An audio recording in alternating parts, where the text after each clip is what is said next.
Thank you for indulging me in the Star Wars intro, and welcome to the third installment of the SIL-CU, where we continue to have Kairi traverse worlds in search of her missing friend, guided by the lights of the new Seven Hearts. If you missed the last two videos, in the previous two March Caprices, I have speculated that Kairi would make a return visit to Arendelle, where we already know Two Hearts reside, and then to New Orleans to encounter Tiana and best the resurgence of Dr. Facilier's spirit. This time, her adventures are going to take her a long time ago to a galaxy far, far away, and it's about time. To give some personal background, my wonderful partner Fruitoon has been introducing me to Star Wars, at first through the Jedi Fallen Order PS4 game, and then through more of the expanded media. And although I did not grow up with the franchise, I have found myself enamored by this universe, and I think it slots perfectly into the lore of Kingdom Hearts. I have so far seen all 9 main movies, about half of the Clone Wars animated series, the Obi-Wan series, and Rogue One, as well as completed Jedi Fallen Order and Jedi Survivor. I'm not going to sit here and claim to be a Star Wars expert, as much as anyone can claim such a mantle, but I do believe I am well versed enough with the franchise to put together a coherent thesis on what I believe Kairi could do in this universe, and what she might learn. As I said back in the text crawl, I believe that Aqua would have by now decided it is time for Kairi to learn how to use her own set of Keyblade armor to traverse the worlds more freely, and to provide herself more protection. To that end, she has crafted such an armor for Kairi, and she wears it with pride on her shoulder. Sometime later, as she is learning how to use it, she receives a call from Tiana to say that she has visited Mama Odie, who suggests that the reason that Sora may be lost is that he may exist in another galaxy entirely. Another galaxy is not so different from a new reality, Kairi might think, and the end of her Keyblade glows in response. Now more confident in the process, having gone through it before, she allows her heart to move through the Keyblade and create a portal.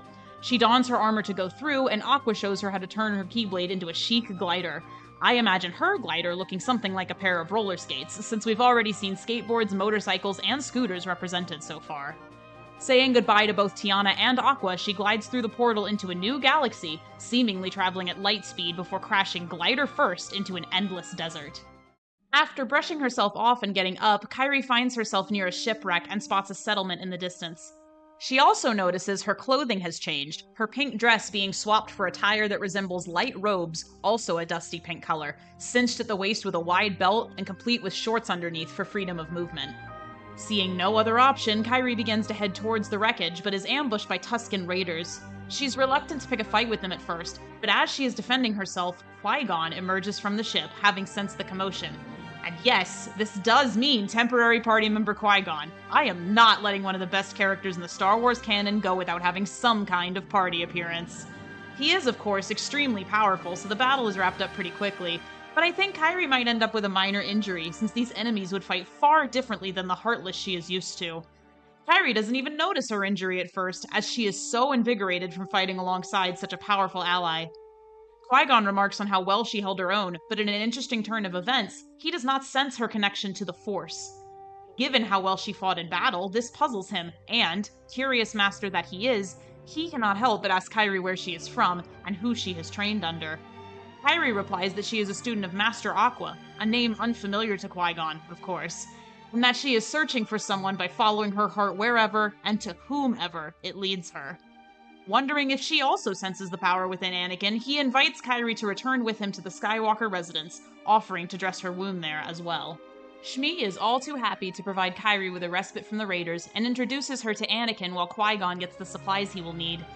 Though Kairi is bemused by his fondness for pod racing and is impressed at his droid project, she does not feel the same pull and immediate connection that she did with Elsa, Anna, and Tiana before. However, the house's other occupant, Padme, does stir that same sense in her. Kairi doesn't have time to act on that just yet, though, because Qui-Gon has returned with the first aid kit. As he promised, Qui-Gon helps Kairi dress her wound and wonders to himself if Kairi is a potential Jedi candidate, despite her age. Padme, all the while, has been staring at Kairi like she's trying to remember if she has seen her somewhere before, completely bewildered at the sensation. While Qui-Gon has gone out to speak to Watto and call Obi-Wan, Padme speaks to Kairi in private. "Forgive my staring and intrusion, it's only... I can't help but feel that I've met you somewhere before," she might say. Kairi might respond, "I feel the same way. I think you are the reason I crashed here." She then might have a heck of a time trying to say that she meant that as a compliment, that this is at least the 3rd time she has arrived in a new place and felt an instant bond with someone she came across. Padme might misunderstand this as the Force acting through Kyrie and leading her to her destiny, which is honestly close enough, isn't it? Kyrie shares that she has been traveling in search of clues for her missing friend, and in hopes that Padme can show her a new angle on her predicament, she asks if she can travel with her for a while. Seeing Kyrie's abilities in combat, Padme happily agrees, saying that a bodyguard is likely prudent. Both girls then help Shmi prepare for dinner, as Qui-Gon is due to return soon, and Tatooine after sundown can be a dangerous place. They get to know each other throughout, with Padme telling Kyrie about life on Naboo, and Kyrie sharing memories of growing up on the islands with Sora and Riku. Padme shares that her home planet is under threat, and the reason she's here at all is that their ship broke down on the way to Coruscant, where Queen Amidala intends to plead with the Senate for assistance to repel the invading Trade Federation force. She is one of several handmaidens to the Queen, who assist her in the elaborate makeup and clothing customary for a queen on Naboo, and reveals that she is moderately capable with a blaster, at Captain Panaka's insistence. Kyrie is impressed by Padme and Queen Amidala's bravery and decisiveness. Internally, she would contrast this with her own perceived inability to lead. While she has been going on her own adventure to locate Sora, she was denied the opportunity to travel with Riku, and is now still the student of a master. She wonders if she will ever truly be able to chart her own course and write her own story.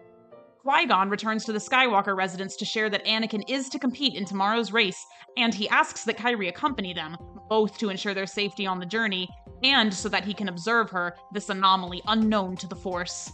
Kyrie, wanting to stick as close to Padme as she can, and eager for an opportunity to find out more about this world and its denizens, happily accepts. I think it's pretty safe to say that Kyrie, or indeed the world in 1999, has ever seen anything like a pod race, and I can imagine her spending quite a lot of time marveling at the different machines and different kinds of competitors, the game opening up for a free-roaming segment before the race begins. She learns that this galaxy is full of life forms traveling between different planets as others might travel between cities, which is very similar to what she has experienced thus far.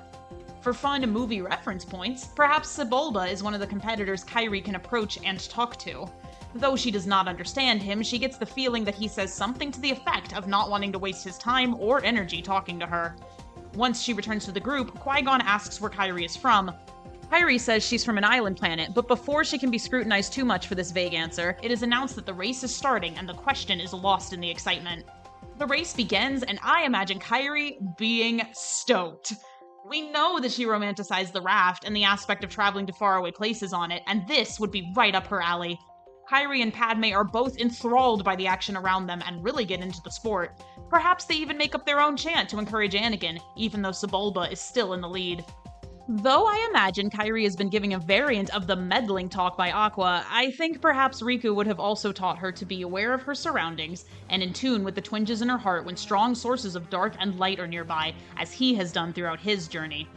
Despite how much fun she is having, about halfway through the race she perks up, alerted to a shift in the balance nearby. Not so dissimilar from the Force, as Qui-Gon also notices the disturbance. Kyrie states that she's going to investigate, with Qui-Gon offering to go along with her. Padme, however, rejects this idea, stating that Qui-Gon is needed to keep Shmi and herself safe, and that Kyrie is more than capable of handling the threat. The intensity of her request and eye contact forces Qui-Gon to agree, and Kyrie runs up the cliff, encountering minor fiends on the way, until she comes across the group of Tusken Raiders taking potshots at the racers. Kyrie asks them to stop, as their interference is dangerous, but they do not appear to understand her, nor she them. When they raise their spears to attack her, she has no choice but to defend herself. After this mini-boss battle, eventually the Raiders retreat and stop firing on the racers, allowing the event to proceed. She is able to witness Anakin taking the lead from the clifftop and runs back to rejoin the group, telling them of her success. Anakin wins the race, to much fanfare, and true to his word, Watto hands over both Anakin and the parts needed to fix the ship.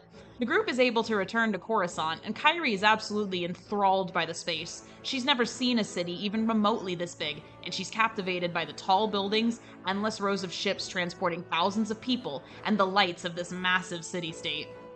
Qui-Gon, Anakin, and Obi-Wan go to meet the Jedi Council, and Kyrie walks with them so as not to get lost in the sprawling Capitol buildings, but is not permitted to enter the Council chamber. Qui-Gon gives her directions to where Padme and Amidala are preparing to appear in the Senate so that she can encourage them, and Kyrie was starting to miss Padme anyway. When she arrives at the chamber, she sees several handmaidens assisting Amidala with her elaborate makeup and dress, but not Padme. She explains that the group encountered her on Tatooine and brought her along, and she simply came to wish Padme good luck, perhaps stammering a bit and throwing in an awkward bow and a "Your Majesty." Amidala says she will pass along the message and that Padme spoke highly of her.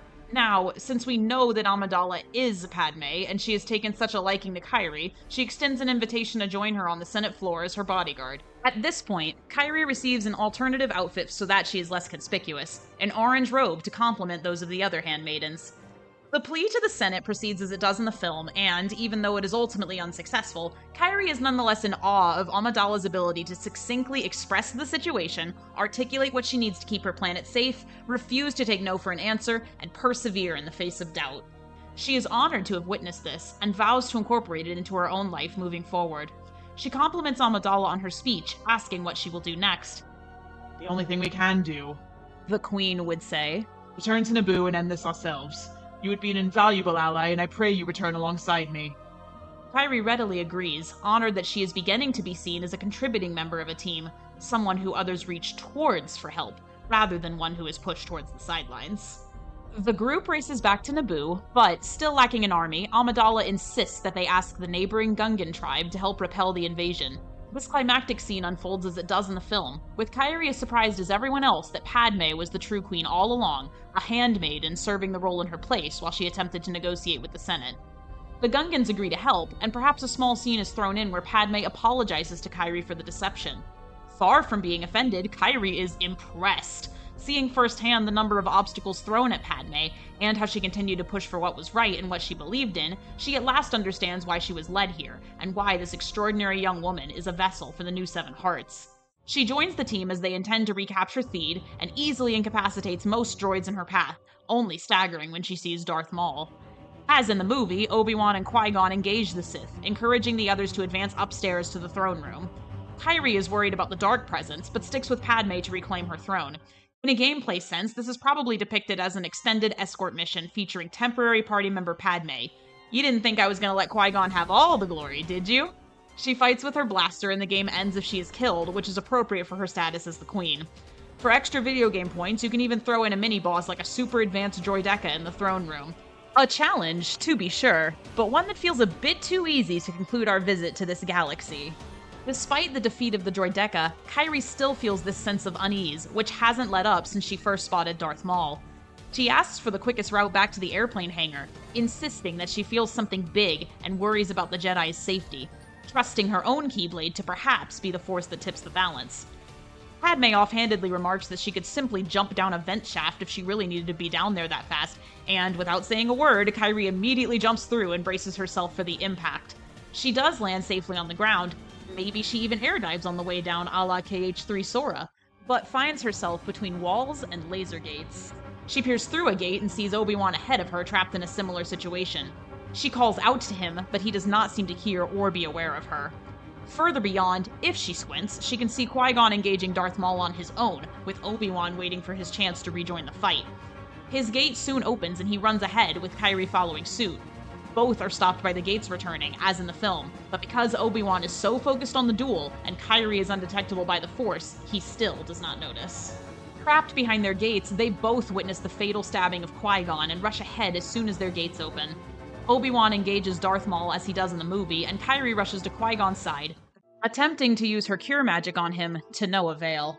He communicates to her that powers beyond the Force cannot intervene, and she startles slightly that he managed to figure this out. But he waves this away, grateful that she gave him the opportunity to see that even a Jedi Master does not know all the ways of the world. Obi-Wan, in the meantime, has defeated Maul and rushes over to Qui-Gon. Kyrie says she tried to heal him, but there's nothing she can do, and Qui-Gon communicates his wish to Obi-Wan that he train Anakin, as in the movie. While Obi-Wan gathers his master's body, Kyrie notices that even with the defeat of Darth Maul, she still feels that same large, dark presence that she did before. Unlike her encounters with the empowered Earth Titans and the Vexing Viper in previous worlds, this darkness is almost palpable and seeps into her skin. She tells Obi-Wan to go ahead, noting that she'll cover the rear. Heartless begin to emerge during this retreating sequence, which is notable. The only enemies encountered in this visit thus far are those endemic to the Star Wars universe. As the pair make their way back towards the airplane hangar, a large dark spirit, vaguely resembling Darth Maul, rises from the pit his body fell into. Eyes glowing yellow, its form reaches towards Kyrie, rumbling, How long has it been since I've encountered a wielder of the Keyblade? Though, I would say this hardly qualifies. Which causes Kairi to jump out of the way. Obi-Wan asks if this is a foe Kairi has faced before, but she simply shakes her head. He offers to fight it alongside her, but remembering Padme's example, she stands firm. No, you need to lay your master to rest and inform Queen Amidala of what has happened. This one is mine. The figure begins to coalesce and take on more Heartless-like features, congratulating Kairi for sending away the irrelevant riffraff and wanting to challenge her on its own terms. So begins the climactic boss encounter of this world, complete with Duel of the Fates used as a leitmotif, and Kairi notices that neither her Keyblade swings nor her magical attacks seem to be making much of a dent. Although she is dodging and weaving like Aqua taught her, every hit this creature lands appears to be causing much more damage than her average opponent. Before she can get too overwhelmed, she remembers Aqua's advice from when she set out on this journey, and she slams her fist into her shoulder pauldron to don her own Keyblade armor for the very first time. I imagine it looks much like Aqua's, but has a pink motif with heart and flower engravings to match her Keyblade. This protects her from the darkness present in this being's attacks, but even as she fires off Heart of a Princess, nothing is breaking the creature's stride. It would appear we are at an impasse. The creature might muse as Kairi catches her breath. Once upon a time, the Keyblade wielders of yore might have felled me. To see their legacy reduced to this, to a child simply holding a stick. It continues, releasing a wicked snarl and filling the space with endless darkness, threatening to engulf Kairi and the entire palace. For a moment, this hits home for Kairi. After all her training, this creature is proving Riku and everyone else who doubted her right, that she can't be trusted to handle a new threat on her own. However, she does not let that deter her as she once might have. She needs to keep Padme, Obi-Wan, and everyone in Theed safe, and she cannot let this creature escape. Fueled by this, she senses a change within her, transforming into her second form change in the Sil-cu, Light Form. Her light form is different from Sora's in that it has a mostly golden motif, and imbues all her Keyblade strikes with the light element. She also retains her single Keyblade. As she pushes back, she feels her strength returning and invigorating her anew, recalling the surge of power she felt fighting alongside Qui-Gon. In fact, she might note, it feels almost exactly the same. Light form concludes with an extremely powerful light-based attack, Strength of 7. Kairi's Keyblade extends into a beam of light twice as long as she is tall, and she uses it to slash through the darkness, ending the fight. In-game, this move gets more powerful as Kairi meets more of the new 7, adding a new slash to the move. In this fight, there are just 5 slashes, one for Kairi herself, and one more for each new heart she is connected with. This amount of light is enough to subdue the creature, and as it fades away, it remarks on how it can never be truly defeated, and it will not stop looking for a way to free its friends, and when that day comes, the light will once again expire. Kairi may not be able to piece this together in the moment, but the player would likely be able to. This creature that took on the twisted form of Darth Maul is, in fact, one of the original primordial darknesses, and yes, Kairi managed to subdue it alone. While Kairi feels quite accomplished and knows she has stumbled into something significant, she also knows she has one more thing she has to do before she can leave this world, and heads back to the throne room. After paying her respects to Qui-Gon at his funeral, perhaps shedding a few tears herself, Kairi at last sets off to return home to, among other things, report the nature of the threat she has managed to quell for now. She is very sad to leave Padme, and, in exchange for being trusted with her secret before, shares a secret of her own. She is from a place far beyond this galaxy, and there are other young women like them who possess a great power, and may be called upon to use that power to defend all life in the realm. To that end, she for the 3rd time gives out a phone, so that Padme can reach her if absolutely necessary, and to ensure their goodbye is, in fact, just a see you later. Padme remarks that it is sad she has to leave, as she has the makings of a great Jedi, but she understands more than anyone the importance of following her calling.